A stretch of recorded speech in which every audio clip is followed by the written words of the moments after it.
Halo, kita bertemu lagi ya untuk modul Social, Emotional, and Character Development. Untuk video yang kelima, elemen yang saya akan bahas dalam video kelima ini mengenai trust atau rasa percaya. Kita mempercayai orang lain dan juga orang lain mempercayai kita. Jadi saling percaya. Uh, Trust atau rasa percaya ini adalah fondasi atau base dari segala relationship atau hubungan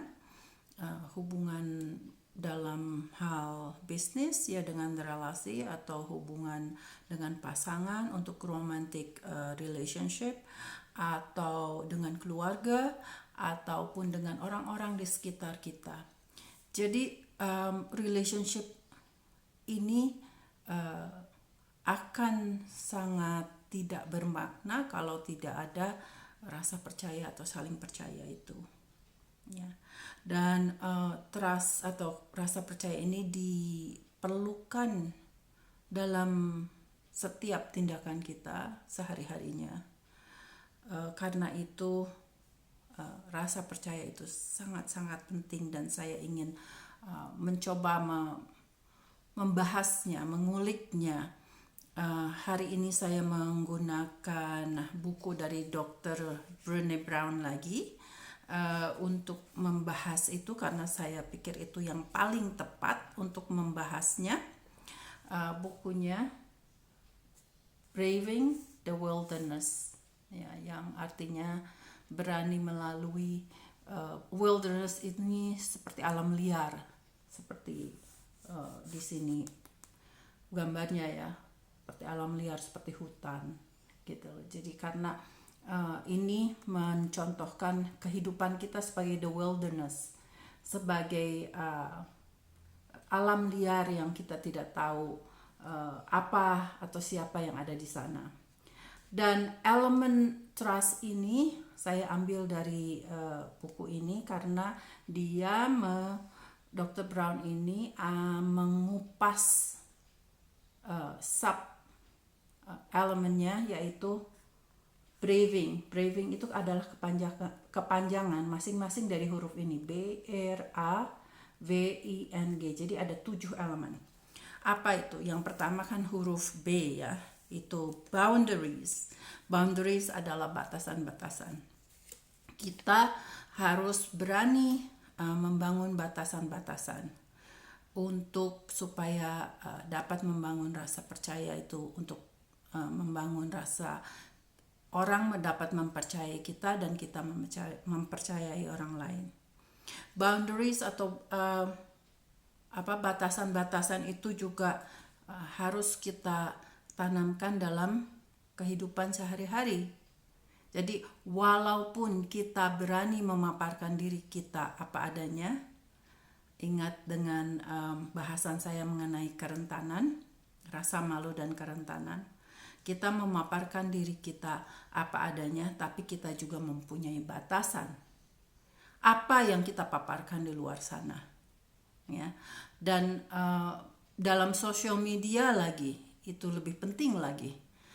Apa yang kita paparkan di social media itu kita harus ada batasan-batasannya, ya.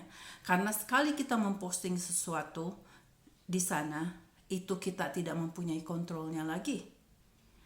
Dan karena itu ada batasan-batasan bagian-bagian tertentu yang tidak usah kita share dengan dunia luar, ya. Huruf yang kedua ada R, ya, BR. R itu dari reliability. Jadi reliability itu apa ya artinya?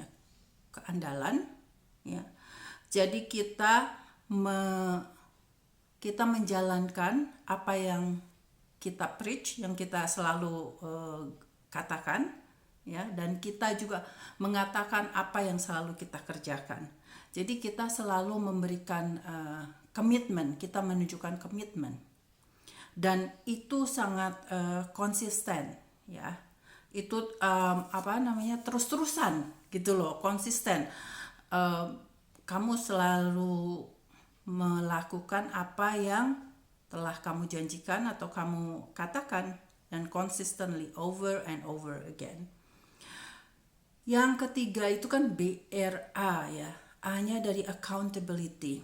Accountability itu sepertinya kalau kita berbuat salah itu kita memiliki dan kita mengakui kesalahan itu, dan kita meminta maaf dan kita memperbaiki.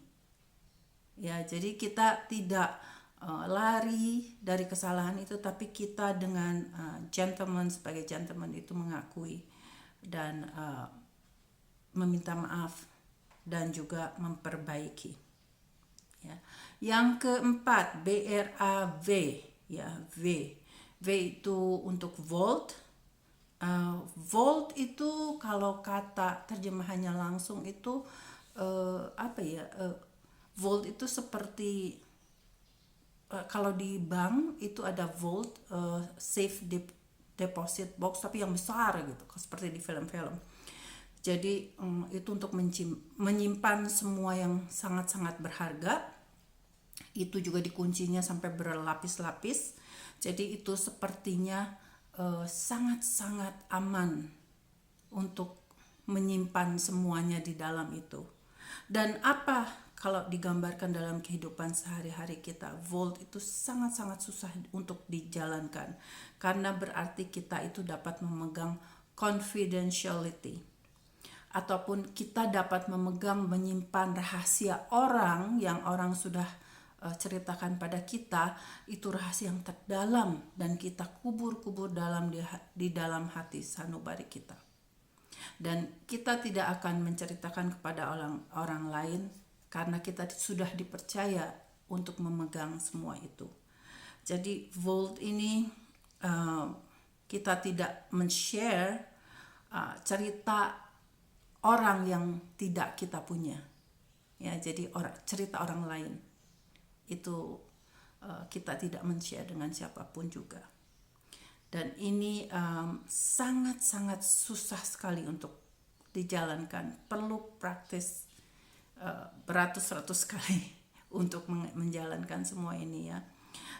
Itu sama dengan misalnya dapat dibayangkan kalau misalnya saya gambarkan dengan satu cerita ya. Misalnya ada dua orang yang sangat bersahabat dari kecil, dan saling menceritakan rahasia yang terdalam, dan kemudian satu waktu salah satu orang ini entah kenapa kemudian atau tidak sengaja menceritakan rahasia temannya itu kepada orang lain. Kan temannya itu yang rahasianya dibongkar itu kan bisa terbayang ya rasanya seperti apa. Merasa dihianati, sakit hati, dan mungkin tidak akan pernah percaya lagi sesudah itu. Ya. Jadi ini betul-betul membangun dan sangat melukai rasa percaya kalau sekali saja dihianati seperti itu. Huruf yang keempat itu I ya, BRAVI. I-nya untuk integrity. Integrity itu integritas ya. Jadi integritas itu memilih yang benar daripada kenyamanan. Ya, kita memilih apa yang seharusnya yang benar yang harus kita lakukan daripada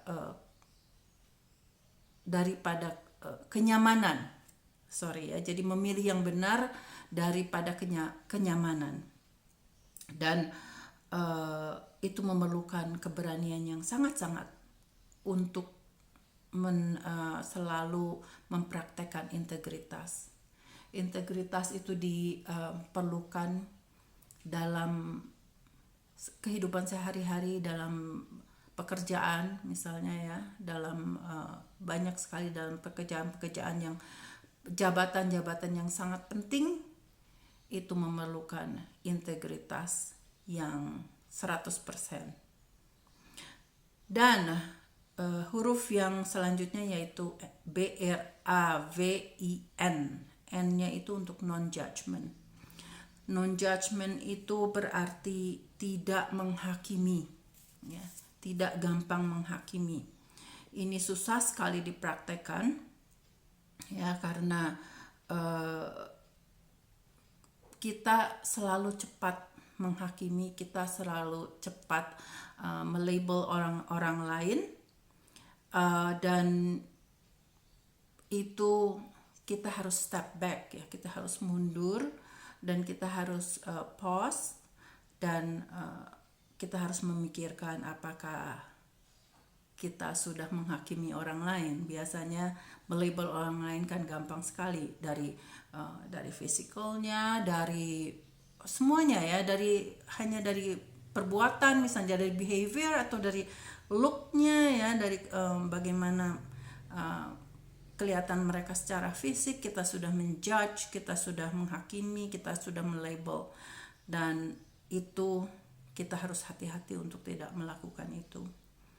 Dan kita menjadi pendengar yang baik, karena orang-orang dapat menceritakan apapun itu kepada kita tanpa takut kita menghakimi atau melabel mereka.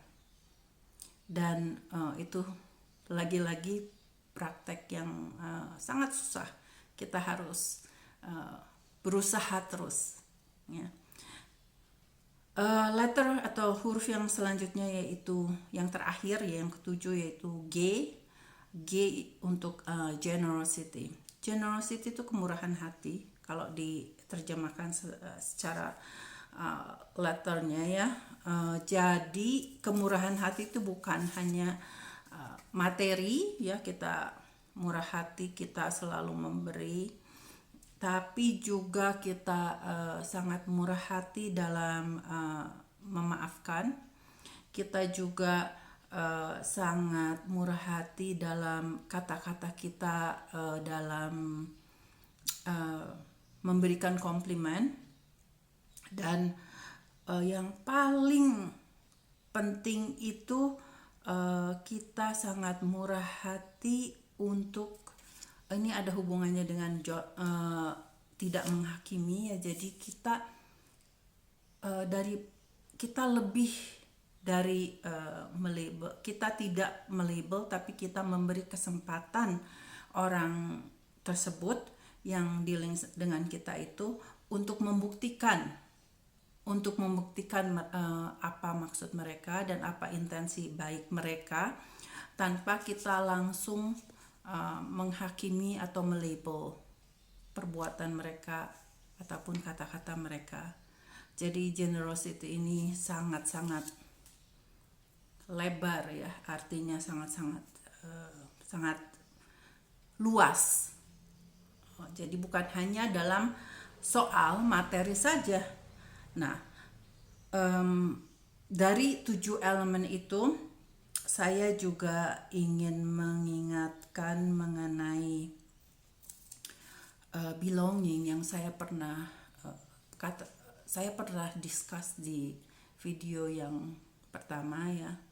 Rasa kepemilikan atau kita merasa bagian dari sesuatu komunitas atau sesuatu rumah, ya. Kita merasa kita bagian anggota dari komunitas ini tanpa harus berpura-pura. Kita bagian dari mereka dengan apa adanya, seadanya kita. Dan itu rasa belonging itu sangat-sangat dicari, apalagi untuk orang-orang yang masih muda misalnya, ya, dan mereka masih mencari identitas dan mereka merasa mereka harus menjadi bagian dari suatu komunitas, ya. Itu mereka, itu nature-nya begitu.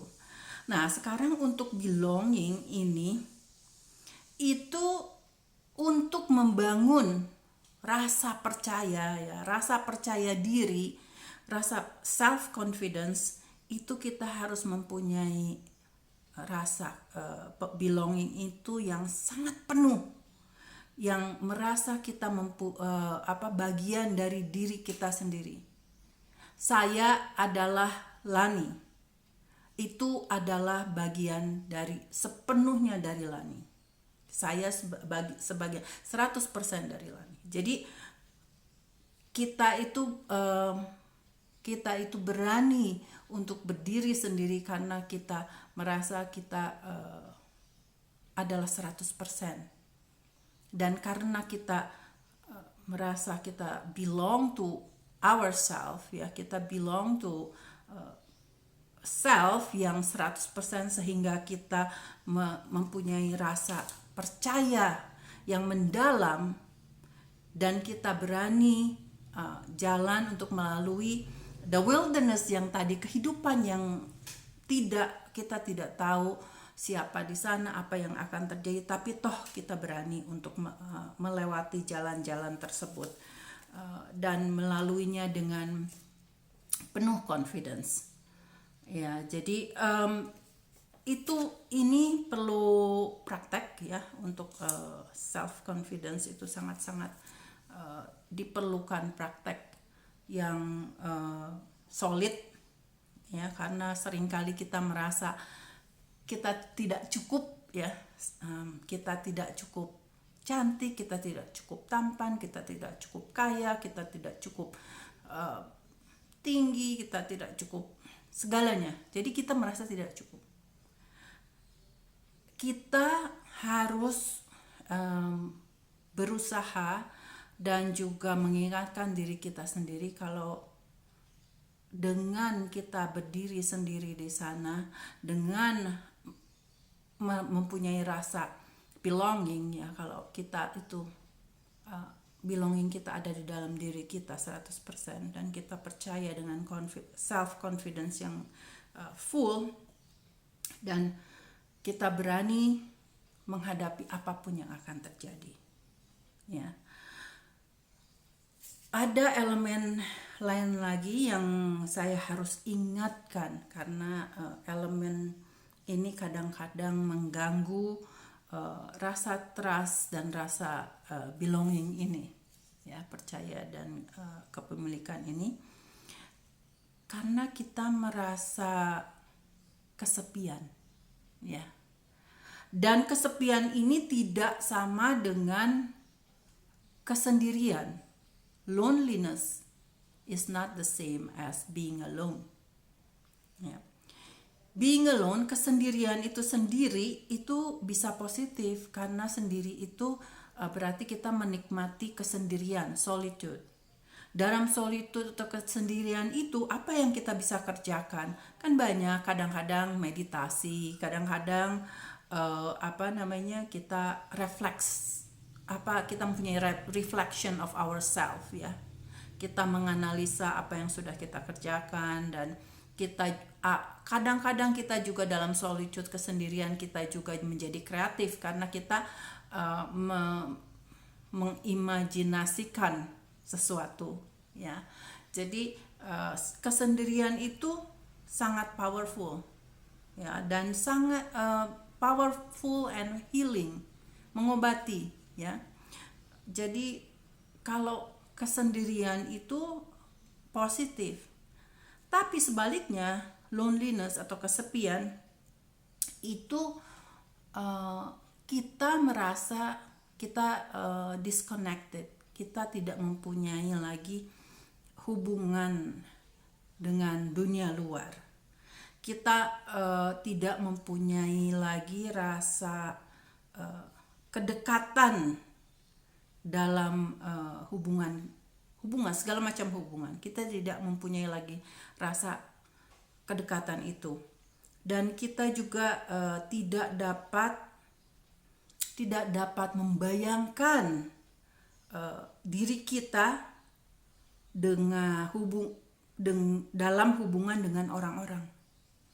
Jadi sama sekali itu tidak ada koneksi dengan dunia luar, berarti kita betul-betul terputus dengan dunia luar. Dan kesepian ini sangat bahaya kadang-kadang ya. Dan bagaimana keluar dari kesepian itu, kita harus membangun koneksi dengan orang lain. Dan itu susah sekali kalau kita tidak mengakui itu. Kalau kita tidak mengakui kalau kita tidak punya koneksi dengan luar. Dan kesepian itu kalau dibiarkan itu akan lebih mendalam dan akhirnya menjadi depresi. Dan kalau sudah depresi itu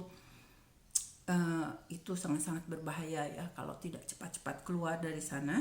Dan tentunya itu perlu ahli ya, perlu bantuan dari ahli, psychiatrist atau psikologis ya. Bagaimana kita juga membangun koneksi dengan dunia luar, itu kita mempunyai relasi atau hubungan dengan orang-orang sekitar kita atau teman ataupun keluarga ya. Itu sangat-sangat penting. Untuk soal teman ya, kita dapat saja mempunyai teman, banyak sekali teman, ratusan, ribuan, tapi kita tidak mempunyai koneksi dengan satupun. Bisa saja itu terjadi. Jadi kadang-kadang saya sering mendengar, wah teman saya banyak sekali, saya kenal banyak orang, tapi toh saya merasa kesepian. Dan itu bisa terjadi, ya gampang sekali terjadi karena tidak mempunyai seseorang yang ada koneksi atau koneksi yang genuine ya, yang dengan sejujurnya menjadi teman yang sejati. Ya, jadi kesepian ini, atau kalau kita tidak mempunyai koneksi dengan luar, akhirnya kita merasa kesepian. Ini sangat berbahaya. Ini risetnya dari Dr. Brown ini mengatakan ya, bahayanya, apa itu bahayanya dengan kesepian, rasa kesepian ini ya. Katanya orang yang hidup di kota-kota besar yang dengan polusinya yang sangat hebat ya, seperti di Indonesia atau kota-kota besar di dunia seperti Jakarta, itu kemungkinan untuk cepat meninggalnya itu akan bertambah 5% karena polusi ya. Kemudian kalau orang tersebut obes ya, terlalu gemuk, itu kemungkinan untuk meninggalnya itu meningkat menjadi 20%. Kemudian orang-orang yang berkecanduan, entah itu alkohol atau narkoba, itu kemungkinan untuk meninggalnya itu meningkat ke 30%. Tetapi orang yang hidup dengan rasa kesepian dalam jangka waktu lama, itu kemungkinan untuk meninggalnya itu akan meningkat sebesar 45%. 45%, hampir setengah ya. Ini sangat dibayangkan bagaimana bahayanya ya. Pernyataan ini saya koneksikan dengan riset yang lain ya, dari Harvard University, Dr. Daniel Goldman itu mengatakan intinya dari segala kebahagiaan, intinya kenapa orang itu dengan mudah mendapat kebahagiaan, itu karena mereka mempunyai social life yang penuh, karena mereka mempunyai orang-orang yang mereka cintai dan mereka dicintai, dan juga ada penuh dengan kepercayaan ya. Itu dalam social life-nya itu betul-betul sukses. Karena itu orang-orang ini akan mempunyai kebahagiaan yang konsisten So ini ada hubungannya dengan Dr. Brown katakan kalau tidak ada kehidupan sosial itu orang akan cepat meninggal. Ya, jadi ini harus kita maknai, ya, harus kita praktekkan juga dalam hidup sehari-hari, ya. Misalnya dengan orang tua kita, kadang-kadang orang tua yang sudah tua sekali, yang tidak bisa kemana-mana, yang hanya di rumah sendirian, kita harus pikirkan mengenai ini, ya. Mungkin ada betulnya kenapa orang tua atau yang lansia yang hidup di tengah-tengah keluarga, di tengah-tengah, tidak harus keluarga, tapi mereka juga bisa di panti jompo juga, tapi panti jompo yang menyenangkan, ya. Jadi social life mereka itu sangat-sangat sangat berfungsi, itu mereka akan hidup panjang umur, ya. So itu salah satu yang harus kita pikirkan mengenai apa makna social life. Dan selanjutnya saya juga ingin mengingatkan mengenai rasa takut, ya. Kita kadang-kadang tadi wilderness itu, kita untuk melangkah ke kehidupan yang tidak menentu itu, kita selalu takut, kita takut kita akan disakiti, kita takut oleh criticism, atau kita takut kegagalan, kita takut dengan konflik yang akan kita hadapi. Kalau takutnya itu lebih besar, itu berarti kita akan stagnan, ya. Kita akan tidak akan kemana-mana, jadi akan di sana terus.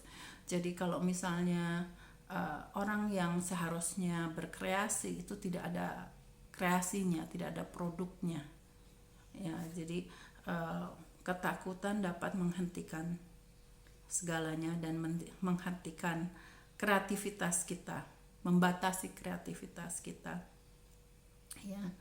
Jadi demikianlah, ya, dalam elemen yang membahas mengenai trust atau rasa percaya, kita itu sekarang ini harus mempunyai keberanian, courage, untuk melakukan sesuatu tanpa takut disakiti, tanpa takut kegagalan, dan juga kita rubah semua disagreement atau tantangan atau oposisi dengan orang, kita ubah itu, atau argument itu, atau disagreement itu ke tidak satu level, ya, tidak satu paham, itu untuk kita rubah itu menjadi connection, menjadi koneksi, ya, untuk supaya merubah, shifting fokus kita itu dari kita sekarang menjadi fokus menjadi apa yang akan kita kerjakan di future yang akan datang. Jadi kita lebih fokus di masa mendatang daripada sekarang ini, yang misalnya kalau sedang ada dalam konflik atau disagreement atau dalam perseteruan, ya, lekaslah kita maju dari sana dan kita bangun koneksi. Kalau kita perlu memaafkan atau saling memaafkan, lakukanlah sekarang, dan kita berani melangkah ke depan dengan a new way of looking at life, ya. Cara baru kita untuk melihat kehidupan itu. Kita tahu kita harus selalu berpikir positif, ya. dan kita tahu kita dapat memperbaiki semua apa yang kita tidak sempurna ya, kita sebagai manusia tidak sempurna, tapi kita tahu, kita mengakui itu dan kita berusaha untuk memperbaiki dan do the best ya. Oke, mudah-mudahan ini bermanfaat ya, dan menginspirasi untuk memperbaiki perkembangan sosial, perkembangan emosional, dan perkembangan karakter kita. Oke, jangan lupa untuk share semua video-video saya dengan yang memerlukan, dan juga tolong disebarkan YouTube channel saya untuk kepada yang membutuhkan, untuk siapa saja. Dan kalau ada pertanyaan, silahkan menulis komen di bawah ini. Terima kasih, dan mudah-mudahan kita lebih berani melangkah ke depan di kehidupan yang sekarang ini kita tidak tahu pasti ya, dalam suasana pandemi ini. Mudah-mudahan kita dapat keluar dari kehidupan yang sangat-sangat berat untuk semua orang saat ini ya. So be kind to each other, true yourself, and forgive yourself for not being perfect, and forgive others so you can build the connection with the outside world and with the world, and keep yourself in the positive thinking all the time. Okay? Bye.